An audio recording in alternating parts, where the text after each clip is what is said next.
Fala pessoal, beleza? Sejam bem-vindos a mais um vídeo por aqui e hoje vamos continuar o nosso estudo do direito constitucional. Estamos analisando o artigo 5º da Constituição. Hoje veremos o inciso 4º e também o inciso 5º, tá? Sempre lembrando do artigo 5º da Constituição. Antes de começar, aquele recado clássico, já peço para que deixem um like, se inscrevam no canal se ainda não forem inscritos, que assim vocês contribuem demais, gurizada. Além disso, também ativamos no canal a aba Seja Membro. Portanto, se você quiser contribuir de forma ainda mais direta com o nosso canal, fica o convite e eu deixo desde já o agradecimento. Mas, bora que bora, matéria na tela, partimos. Bom, então vamos começar com a leitura do artigo 5º. As questões mais simples cobrarão a literalidade deste dispositivo. Artigo 5º, inciso 4º, nos diz o seguinte: é livre a manifestação do pensamento, sendo vedado o anonimato. Então, galera, aqui de cara já conseguimos extrair o direito. Estamos diante do direito de manifestar o que pensamos, também chamado de liberdade de expressão. Então, temos o direito de pensar e mais, pessoal, exteriorizar o que estamos pensando, sentindo e imaginando. Essa é a ideia, a manifestação do nosso pensamento.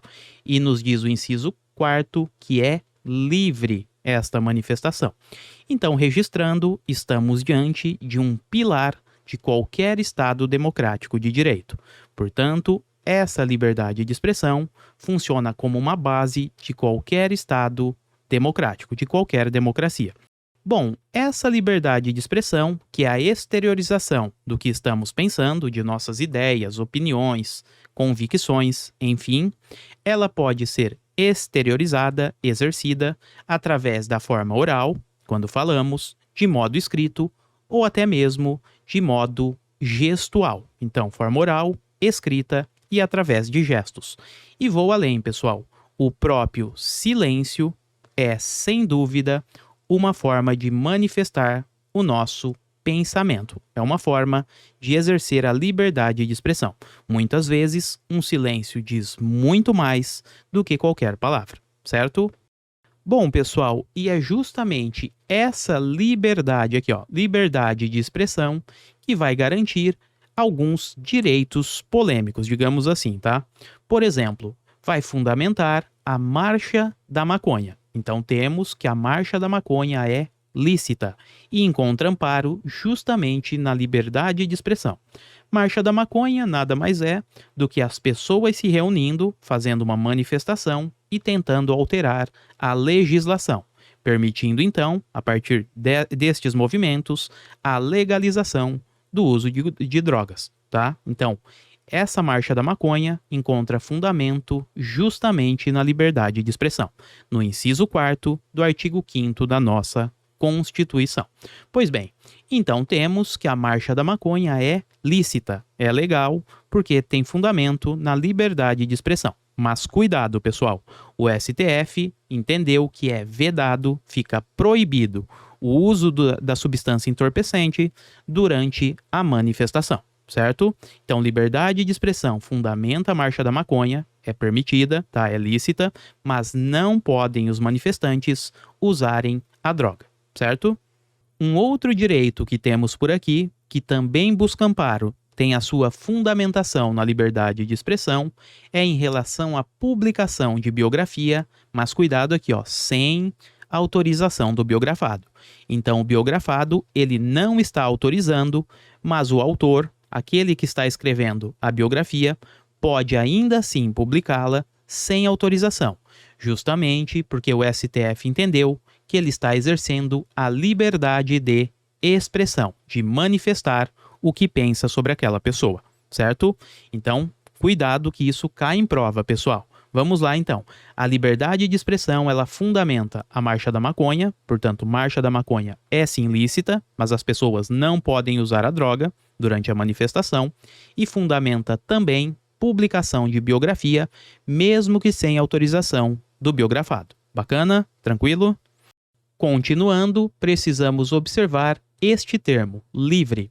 Pessoal, não confundam livre com um direito absoluto.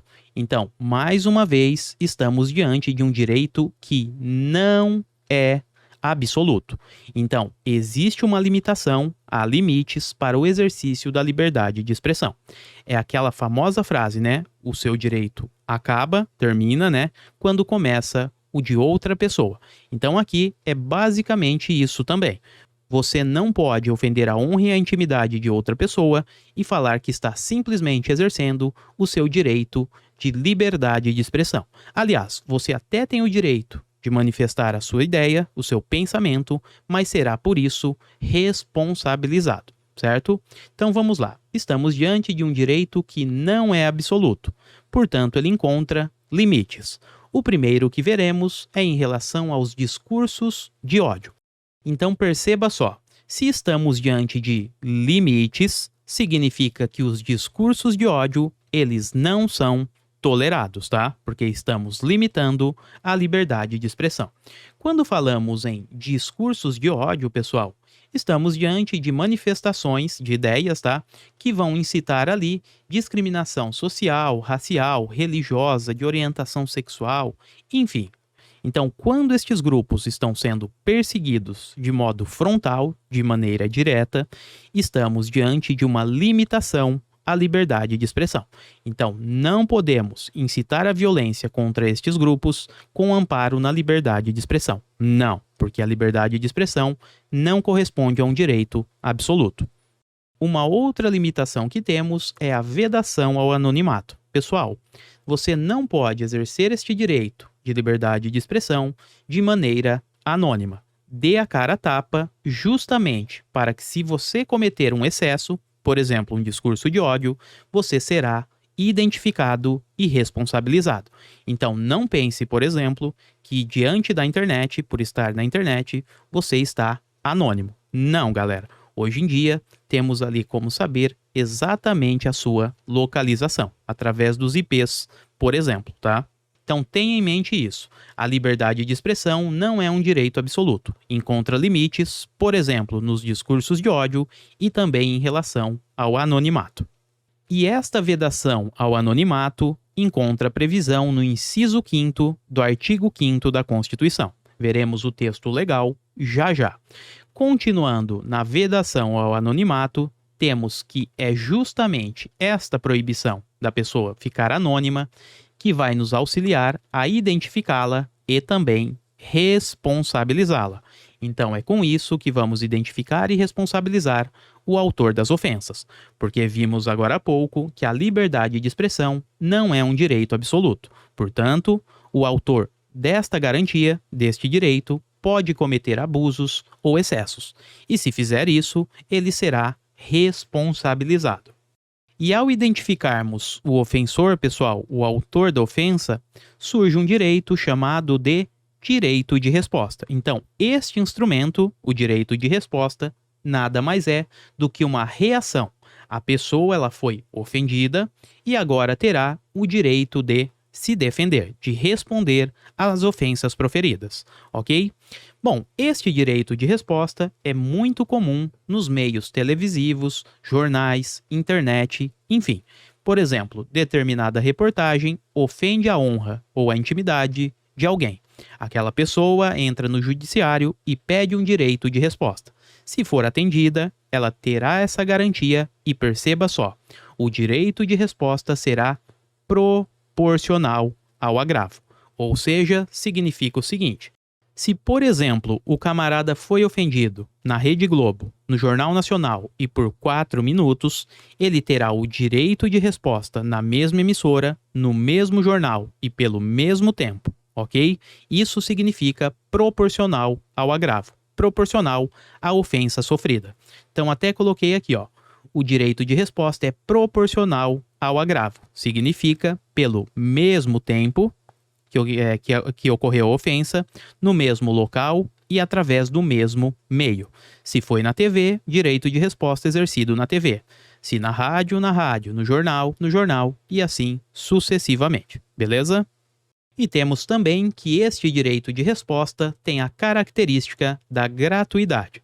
Então, não será pago um valor para que o camarada exerça esse direito. Beleza? Bom, então em relação ao direito de resposta, é isso. Leve para a prova que será proporcional ao agravo. Uma outra situação é a seguinte: não é porque o camarada conseguiu o direito de resposta que não caberá também indenizações.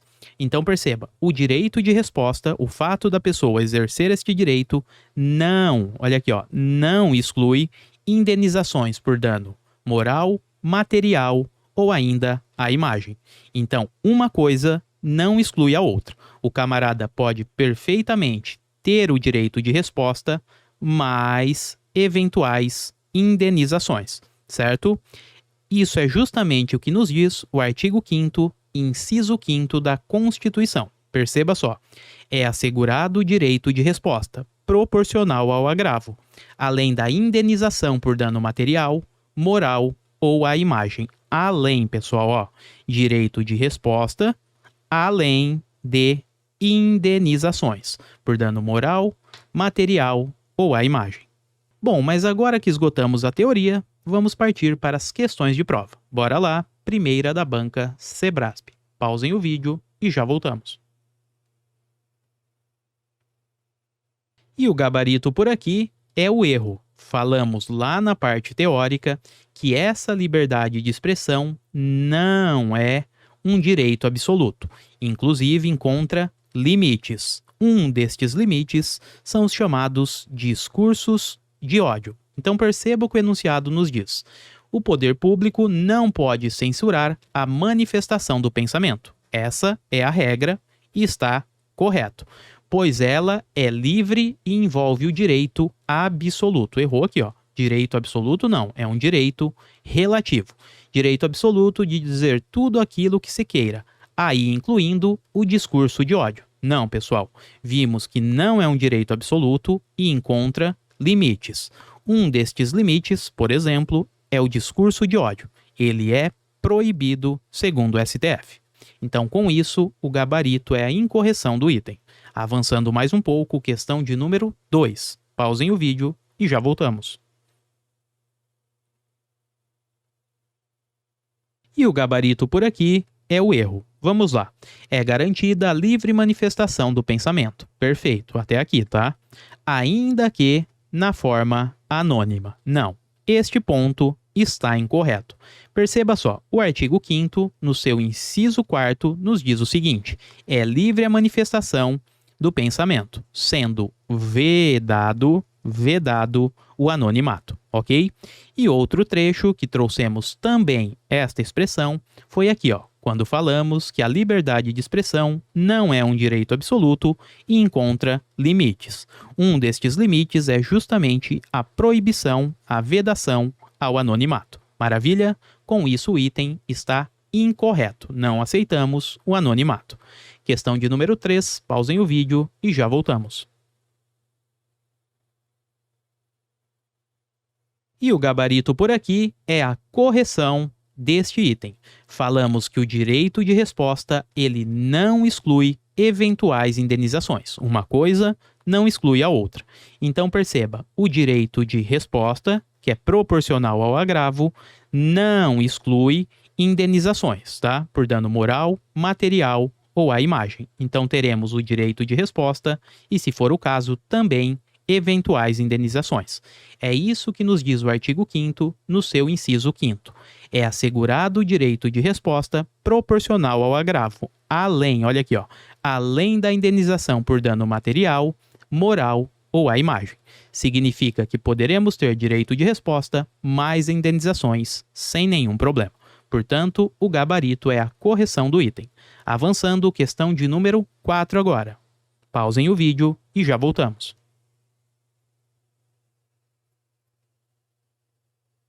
E o gabarito por aqui é o erro. Estamos diante de um movimento pela liberação do uso da maconha. A marcha da maconha, né? Que falamos lá na parte teórica. Bom, pessoal, comentamos que a liberdade de expressão, ela vai fundamentar, autoriza, tá?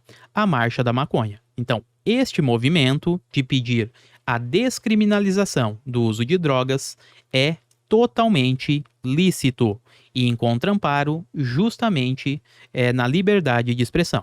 A única coisa que o STF proíbe é justamente o uso durante o evento, durante essa manifestação, certo? Então perceba que o item erra nessa parte, ó. A marcha liderada por Túlio viola preceito constitucional, porque a realização de manifestações públicas em favor da liberação do uso de drogas não encontra amparo no exercício dos direitos fundamentais. Nada disso encontra amparo e fundamento na liberdade de expressão. Maravilha? É por isso que este item está incorreto, porque a questão disse que viola, quando na realidade não viola, certo? Então, item incorreto. Vamos agora para a última questão, de número 5. Pausem o vídeo e já voltamos. E o gabarito é a correção. Bom, a questão trata sobre publicação de biografia sem autorização do biografado. Comentamos na parte teórica que isso é plenamente possível e encontra amparo no direito à liberdade de expressão. Então perceba, esta liberdade de expressão fundamenta, autoriza, a publicação de biografia, mesmo que sem autorização do biografado. Decidiu assim o nosso STF. Agora perceba, se houver eventuais abusos neste direito, nesta liberdade de expressão, ao publicar a biografia, poderá então aquela pessoa que foi ofendida exercer o seu direito de resposta e até mesmo, eventualmente, as indenizações cabíveis, ok? Então não é porque ele pode publicar a biografia sem autorização que tem o direito também de ofender a pessoa. Não, pessoal. Isso não, tá? O que ele pode é publicar a biografia sem autorização. Cometendo excessos, será responsabilizado. Portanto, este item está correto. Então é isso. Assim matamos outros 2 incisos do artigo 5º. E pouco a pouco, vamos avançando no conteúdo. Eu espero que vocês tenham gostado do vídeo e voltaremos em breve com mais conteúdo. Desejo bons estudos, fiquem todos com Deus, até a próxima e eu fui!